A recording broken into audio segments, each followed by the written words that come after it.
মনে রাখবেন, হজ করার ৩ নম্বর ফজিলত বলা হয়েছে যে মকবুল হজের প্রতিদান একমাত্র জান্নাত। সেই বিষয়ে সহিহ বুখারীর বর্ণনায় পাওয়া যায়, রাসূলুল্লাহ সাল্লাল্লাহু আলাইহি সাল্লাম বলেছেন, আল হাজ্জুল মাবরুরু লাইসা লাহু জাযাউন ইল্লাল জান্নাহ। অর্থাৎ রাসূলুল্লাহ সাল্লাল্লাহু আলাইহি সাল্লাম তাঁর সোনার জবানের মধ্যে বলেছেন, নিশ্চয়ই মকবুল হজের প্রতিদান জান্নাত ছাড়া আর কি হতে পারে। অতএব আমাদেরকে জানতে হবে যে মকবুল হজ কাকে বলে বা মকবুল হজের আলামত কী। ওলামা ইকরামগণ বলছেন যে মকবুল হজের আলামত হচ্ছে এরকম, যে ব্যক্তির হজের মধ্যে কোনো অশ্লীলতা কাজ থাকবে না, অশ্লীলতা কথাবার্তা থাকবে না, কোনো ঝগড়া বিবাদ থাকবে না, কোনো অন্য নিয়ত থাকবে না, একমাত্র আল্লাহ তাআলার নিয়ত থাকবে, লিল্লাহিয়াতের সঙ্গে ইখলাসের সঙ্গে হজ করবে।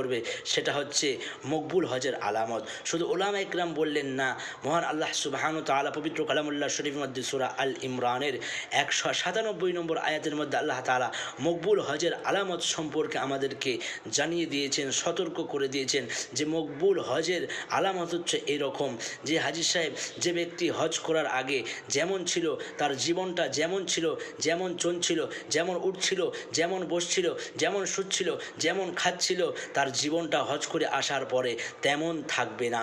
তার জীবনটা পরিবর্তন হয়ে যাবে, তার জীবনটা চেঞ্জ হয়ে যাবে, তার জীবনে চেঞ্জ আসবে। সেই জন্য বলা হয়েছে, যে ব্যক্তি হজ করতে যাওয়ার আগে হয়তো সেই ব্যক্তি কোনো গুনার কাজের মধ্যে লিপ্ত থাকতো, কোনো অশ্লীল কাজের মধ্যে লিপ্ত থাকতো, কিন্তু হজ করে আসার পরে সেই ব্যক্তি সমস্ত গুনার কাজকে বর্জন করবে, গুনার কাজকে ছেড়ে দেবে এবং আল্লাহ তাআলার ইবাদত উপাসনার দিকে সে মশগুল হয়ে যাবে, আল্লাহর দিকে ধাবিত হয়ে যাবে।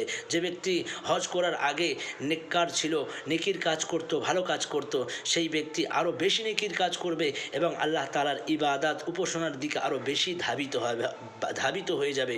এটাই বলা হয়েছে যে মকবুল হজের আলামত। আর এই জন্য তো রাসূলুল্লাহ সাল্লাল্লাহু আলাইহি সাল্লাম বলেছেন, আল হাজ্জুল মাবরুরু লাইসা লাহু জাযাউন ইল্লাল জান্নাহ, যে মকবুল হজের প্রতিদান একমাত্র জান্নাত ছাড়া আর কি হতে পারে। তাহলে আমরা যদি বা জান্নাতকে পেতে চাই, তাহলে আমাদেরকে মকবুল হজ করতে হবে। আমরা যারা হজে যাচ্ছি, বিশেষভাবে আমরা যারা হজের নিয়ত করছি, প্রত্যেককে এই কথা জেনে রাখা দরকার, মনে রাখা দরকার যে একমাত্র হজটা হবে আল্লাহর জন্য, কোনো মানুষকে দেখাবার জন্য না, যে মানুষ আমাকে হাজী সাহেব বসবে, মানুষ আমাকে ভালো বলবে, মানুষ আমাকে জ্ঞানী বলবে, এরম নিয়ত না থাকে আমাদের অন্তরে। একমাত্র লিল্লাহিয়াতের সঙ্গে ইখলাসের সঙ্গে আল্লাহর জন্য আমার হজ হবে, তবে আমার সেই হজটা মকবুল হজ হবে। আমার সেই হজের মধ্যে কোনো অশ্লীল কাজকর্ম না থাকে, আমার সেই হজের মধ্যে কোনো ঝগড়াঝাঁটি না থাকে, তাহলে আমার সেইটা মকবুল হজ হবে।